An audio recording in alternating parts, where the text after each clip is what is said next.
Allez, l'after, la dernière ligne droite jusqu'à 23h. Je rappelle que demain, on sera en direct toute la soirée pour vivre le match de Nice contre l'Ajax. Le débrief dès le coup de sifflet final dans l'after. Et puis jeudi, ce sera autour de l'Europa League avec Marseille et Bordeaux. Bref, le foot, le vrai, revient, les matchs officiels.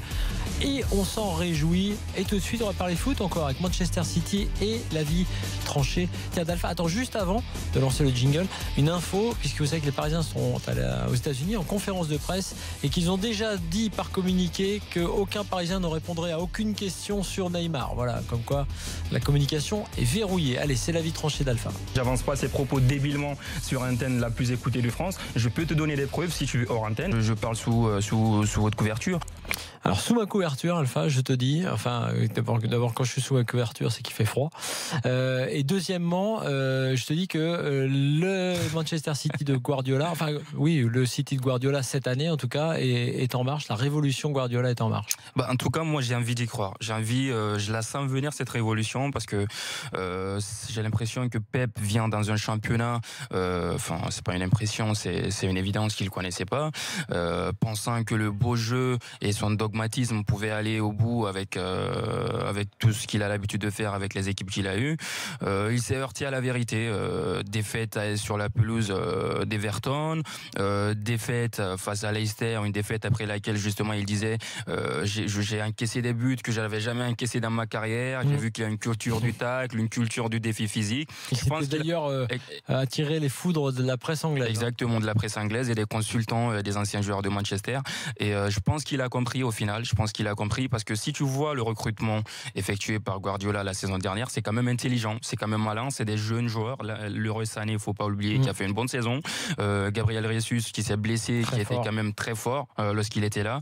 Et ce qu'il a apporté, par contre au poste de gardien de but, bravo, qui n'a pas vraiment été à la hauteur de ce qu'il attendait, et je pense qu'il a compris un responsable qu'il est, un grand entraîneur qu'il est, parce qu'un grand entraîneur reconnaît également ses torts, reconnaît ses fautes.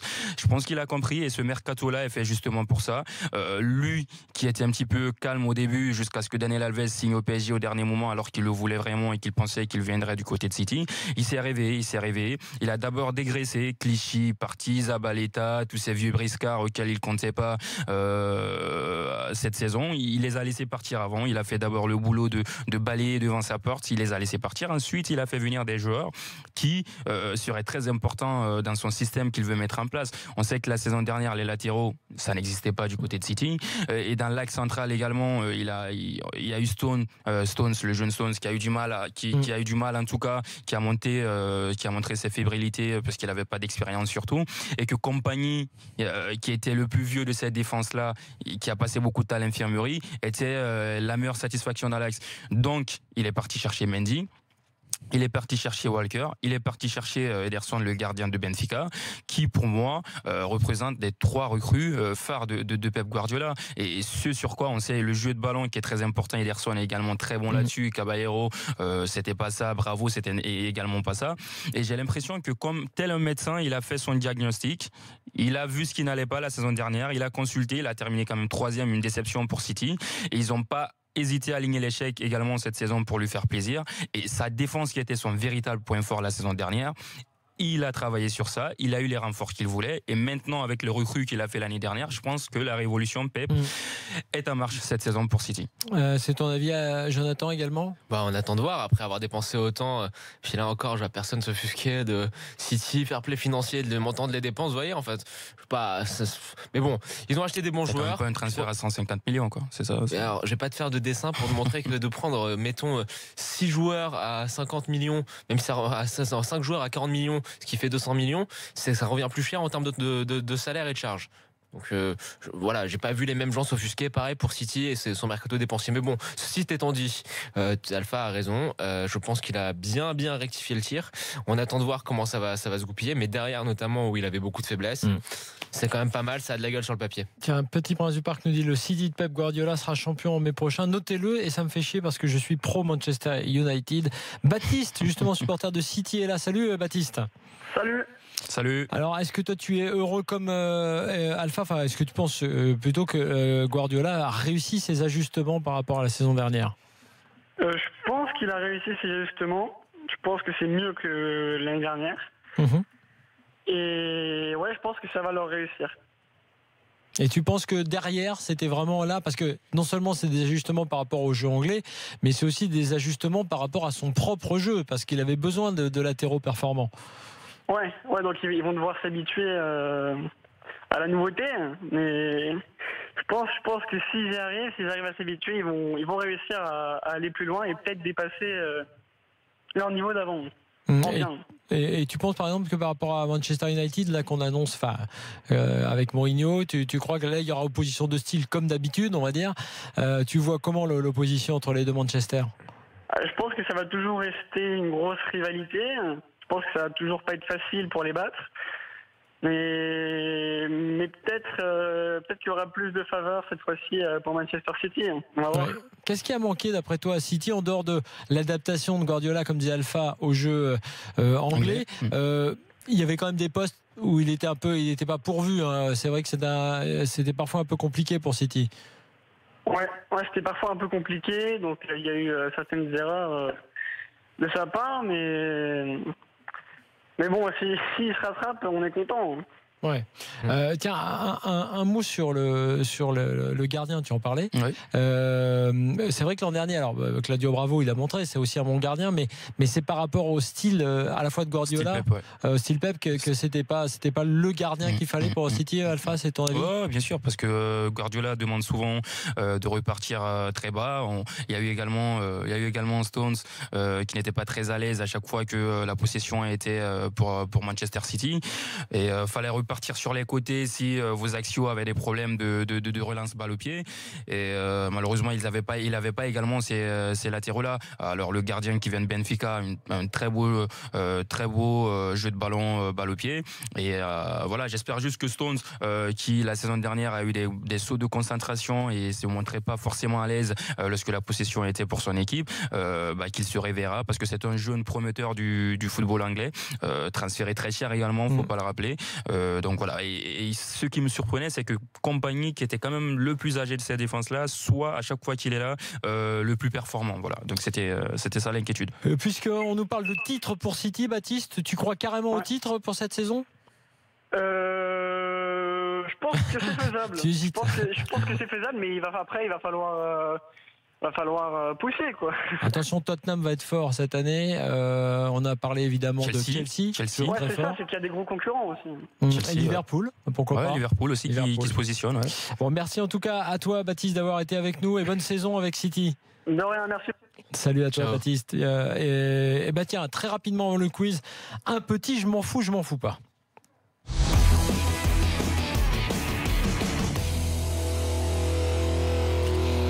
Tiens, Moussa Dembélé, on a beaucoup parlé dans ce mercato. Il est au Celtic, il a des stats incroyables. Il a 21 ans, il a eu des très belles stats la saison dernière. Convoité par Marseille ou West Ham, pas seulement d'ailleurs. En fait, il y avait une rumeur qui disait qu'il allait sécher l'entraînement, mais non. Qu'il allait manquer volontairement une séance pour précipiter son départ. Mais en fait, il souffre de la cuisse. Il est blessé, Moussa Dembélé. Et donc, en gros, c'est pas un bras de fer avec cette direction. Voilà. Attention quand même, Bernardeschi du côté de Fiorentina, on avait inventé une gastro-entérite pour qu'il parte au final à la Juve. Ouais. Et Andy Delors, une dépression nerveuse, on rappelle l'année dernière. Exact. Et ouais, il y avait carrément un certificat médical qui était parti. Marseille a noué des contacts, on rappelle quand même, avec l'entourage de ce joueur, Moussa Dembélé, parce qu'on sait qu'il y a Baka qui est aussi dans le viseur de l'OM. Et puis il y a West Ham, donc en première ligue. Le Bayern, alors vous savez qu'il y a les matchs qui sont à l'étranger. Le Bayern, dans l'International Champions Cup, a battu Chelsea 3-2. Rafinha, Thomas Müller qui a fait un doublé, ça noté, parce qu'il marque pas souvent finalement de fait depuis quelques temps, mais là il a marqué. Et en fait il menait 3-0, mais les Anglais sont revenus. Marcos Alonso d'abord juste avant la mi-temps, Michi qui a encore marqué à 5 minutes de la fin, mais finalement les Français le score n'a plus bougé, et les Français se sont illustrés. Ribéry, 2 passes d'ess, et Corentin Tolisso qui fait la 3e passe décisive, donc c'est bien pour Tolisso pour son adaptation. C'est un beau match, du côté du Bayern. Et puis Chelsea, Kennedy qui est renvoyé de la tournée asiatique. Alors, je ne sais pas si vous avez suivi cette affaire. Il a insulté le peuple chinois et malgré ses excuses, il a été renvoyé. Il avait publié en fait le Brésilien sur Instagram une vidéo insultante envers la Chine et les excuses des Blues n'ont pas calmé la presse chinoise qui estime que Kennedy a humilié tout un pays. Nous avons pris cette décision concernant un joueur qui doit prendre conscience de son erreur. Il est désolé de ce qui arrive, il doit maintenant rentrer à la maison. C'est peut-être mieux, ouais. Voilà, donc Kennedy, retour à la casa. Et là aussi, on voit la façon de gérer un club, une institution, et ça a été radical. Voilà pour le je m'en fous pas. Il faut par contre qu'on m'apporte, je donne en direct d'urgence le quiz du soir, parce que sinon je vais avoir du mal à le faire comme ça de mémoire. Invente. Léo est avec nous, sinon j'invente des questions. Léo est avec nous, salut Léo. Salut, bonsoir à tous. Ça va Léo? Salut Léo. Et Lucas est avec nous également, salut Lucas. Ouais, salut. Alors Léo, tu veux jouer avec qui? Avec Macardy, monsieur Macardy. Jonathan, Ok, il faut marche. qu'il y ait quelqu'un qui éteigne sa radio ou son Lucas. Lucas, tu éteins tout autour de toi. Tu fermes l'autoradio, tu fermes tout, tu dis à ta famille de se taire et d'écouter l'after. C'est solennel, c'est le quiz. Hein. Désolé Lucas. C'est Lucas ou Lucas? Lucas. Tu vas jouer avec Alpha. Allez, c'est parti. Attention. Vous allez me donner tout simplement le 3e transfert le plus cher pour un défenseur. Jones. Walker. Otamendi. Mangala. Ouais, Stones. T'as dit Ouais. Jones, c'était pas loin. C'est Stones, non, Mangala, c'est plus loin.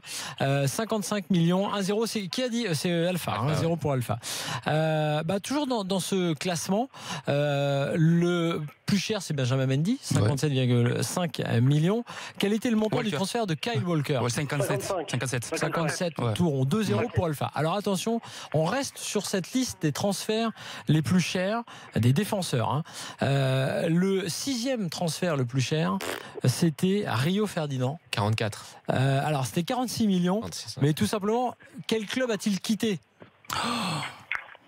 West Ham. C'était pour Manchester, évidemment. West Ham. ce transfert. Non. Leeds, c'est vrai.